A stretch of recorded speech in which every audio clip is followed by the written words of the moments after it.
Most beginners see improvisation as one of the biggest mysteries on piano, and in a sense they're not wrong. Like, how can pros just improvise for hours on end while you're maybe even just struggling to find a place to start? And to make things worse, most improvisation methods like scales, modes, or jazz theory can be very overwhelming. But the good news is that this can be learned, otherwise how would I be able to do it? So I didn't just jump out of the womb and sat down and improvised with chords. Now in this video we'll tackle the three most common problems: how to start an improvisation, how to keep it going and never run out of ideas, and also how to build an improvisation, how to bring it back to a close and play an ending. So let's imagine this scenario. You come to a friend's house, they have a piano there, and of course they know you've been practicing piano recently and you enjoy it quite a bit. And you don't have any classical repertoire prepared, so you want to improvise something. Now, when you step up to the piano, when you sit down, you have put your hands on the keys. What do you start with? How do you start an improvisation? Now, if your pulse just went up to 140 while I told the story, then don't worry, we'll take it step by step here. So the way I like to start, and any improvisation really, and this can be applied to any key, any chord progression, is to simply just play the progression and sort of establish the progression. So the way I like to do this is to simply start with the progression itself. So imagine like a pop song, before the singer even starts, there's just some piano in the beginning. So think of it as like an intro. Now let's say we have a simple progression like A minor, G major, and then we play this C major chord with an E in the bass, and then F major.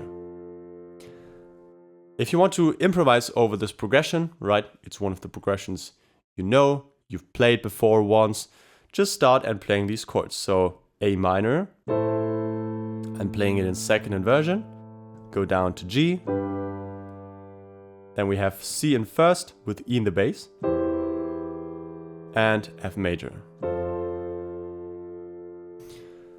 So we're using some voice leading already. You could also do it without voice leading. Just play root position chords. Then go into some voice leading. And already I'm sort of playing this in a timing, right?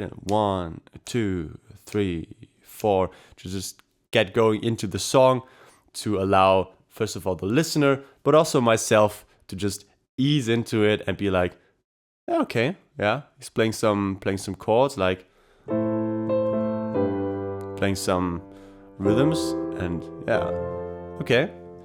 And you're playing this for like 2-3 times, and already the people are gonna go like, okay, yeah, sounds nice. Now where's this gonna go?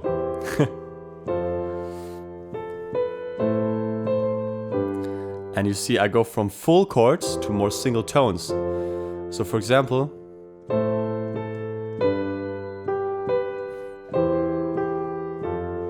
all I'm doing here is I'm using the chord tones, but instead of pressing them at the same time, I'm just playing them as single notes. So for the A minor chord, you could go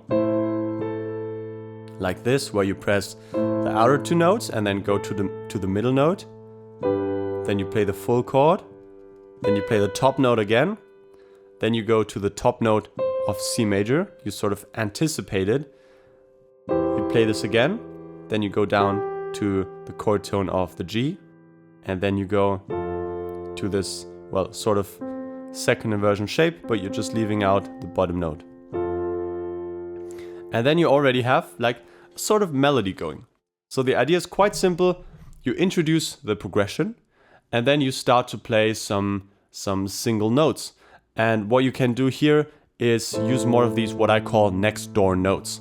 So I did this for G already, where I went to C.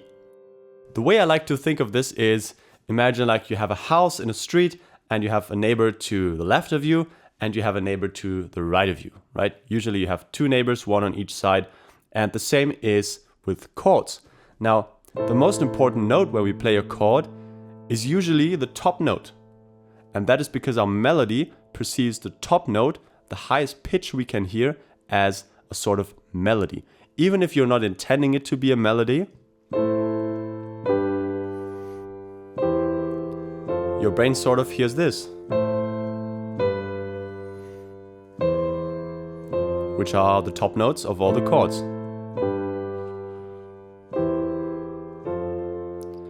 So we can use these top notes and their next door neighbors to start creating some melodies. For example, what I did here from G, I just went to the right next door neighbor.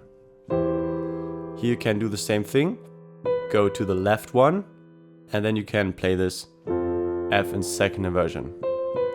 And suddenly you've created a really nice melody without thinking of any scales, theory, or like how do I play melodies whatsoever, right? Just next door neighbors. It's much more simple. I like this. So we can also go up to the right next door neighbor, go down. Wait, our next chord was like this, and then we can go, for example, down to this F major chord.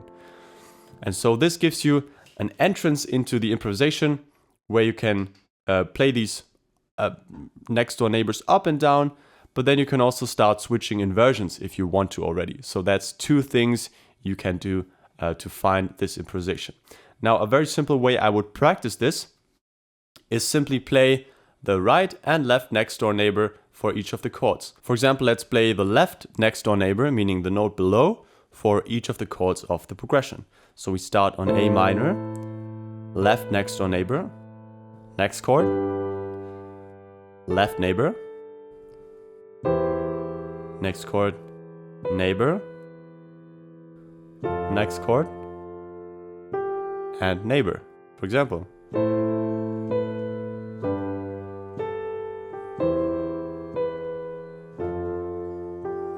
And then you can also play the right next door neighbor.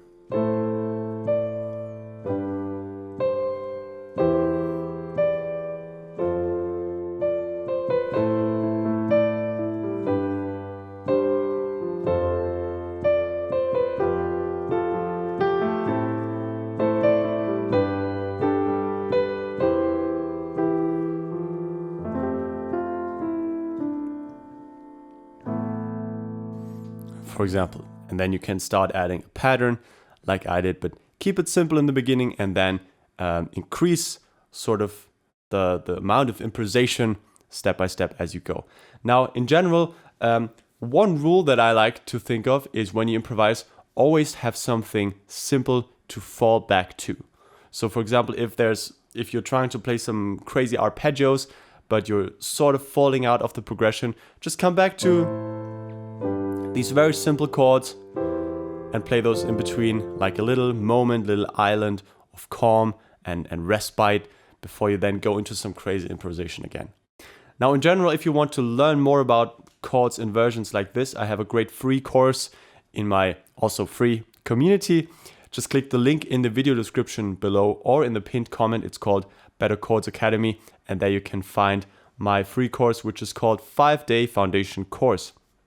This will teach you all the basics of chords, improvisation, how to combine them with voice leading. So if these inversions still feel a little bit new to you, or you'd simply you're looking for a structured way to practice these, then that would be great. So definitely check this out. Now let's continue with point number 2, how to actually keep the improvisation going and how to never run out of ideas. So when you're using this starting tactic of first introducing the progression and then some of the next door neighbor notes, this might last you for like 20 to 30 seconds or so. And after that, of course, the people want to hear some more stuff, right? And then it's on you to improvise and find ideas. Now, you don't want to get up from the piano and leave too early. It might sound like this was like some prepared party trick or something. that you learned. So how can you show them that and actually convince them that you're able to improvise on the piano? So remember the phrase repetition legitimizes. Repetition legitimizes. Repetition legitimizes. It does become a real tongue breaker after some time. So it's quite simple. What does that mean? If you find something cool, repeat it. So let me just improvise something here.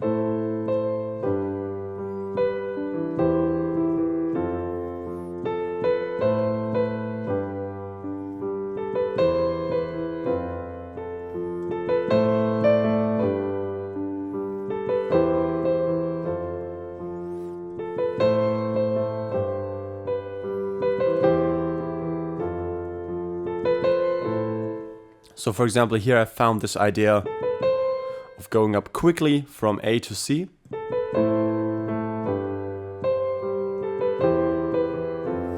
For example, and then just repeat this for a couple times, see how it develops. So for example, you can then repeat the same beginning like I did here. That's how I started each turn of the progression. But then, for example, you can vary the ending. So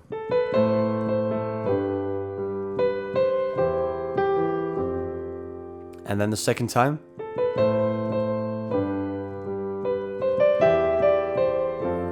You simply go up once and then come back down. So you can vary the middle part, you can vary the beginning. And in general, it's about variation. So you imitate something, then you vary it, and then you can also transfer it. For example, you can use this melodic idea and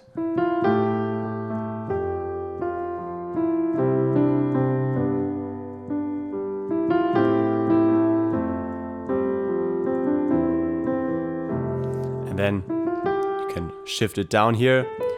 From up there, you can transfer this, for example, to some new rhythm, for example.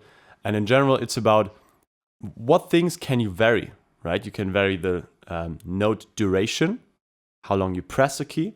You can vary the melody like closeness, how many notes do you play in, for example, 5 seconds. You can vary the speed, like the duration.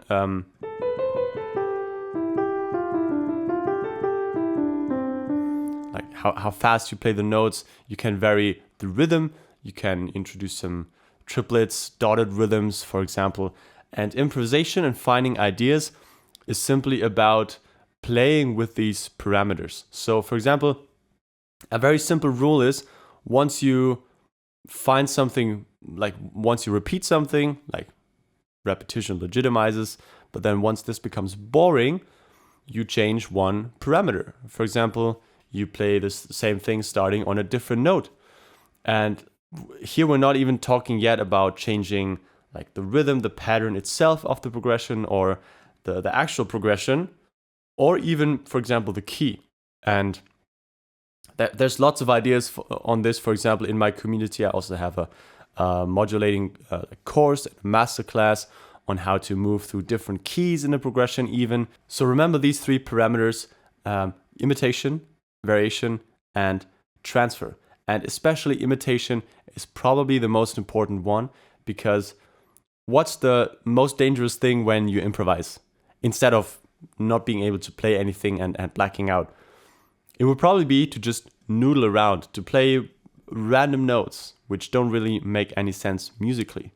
And the way to avoid this is imitation, repetition, right? Once we repeat something, for example, in a pop song, the chorus is always the same melody, it repeats. The verse usually has the same melody, but some different lyrics to it. So repetition is what gives music meaning.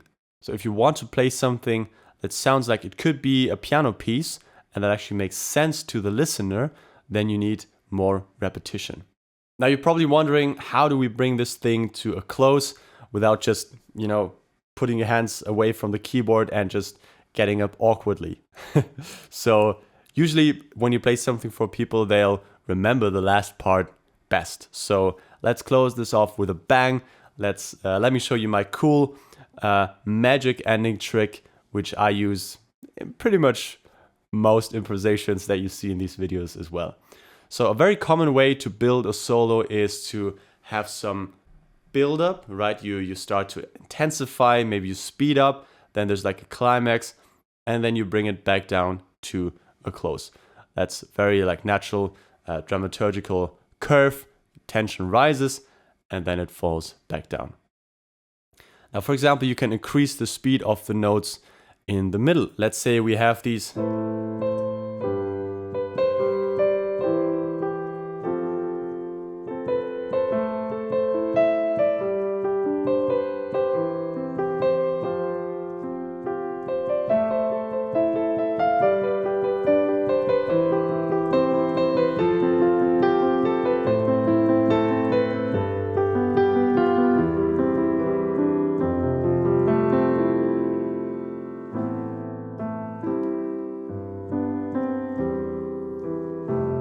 So very short, very simple example where you have like a slow start, then a faster middle part, and then you again bring it back down to a slow end. What's also very common is to have what we played as an intro, this little idea of introducing the progression. Now let's outroduce the progression again as well, where you can use this idea of playing the inversions with the next door neighbor notes, for example, maybe down here.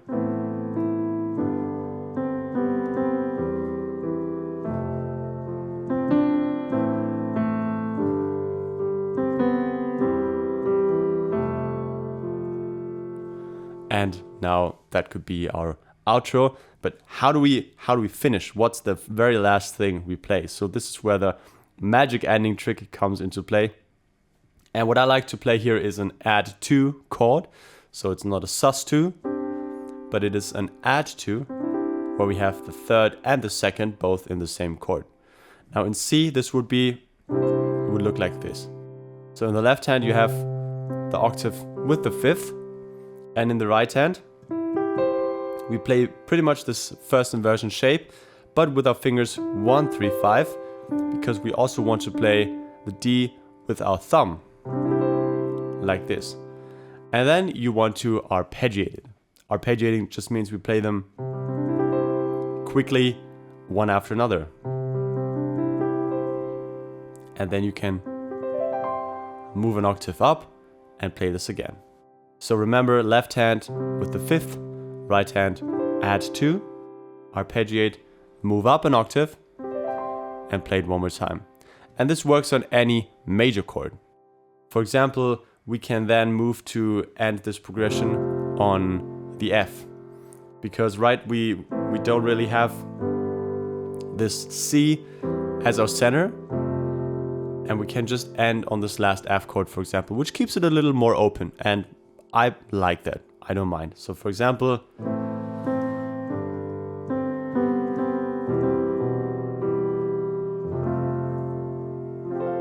now I hope you guys enjoyed this video.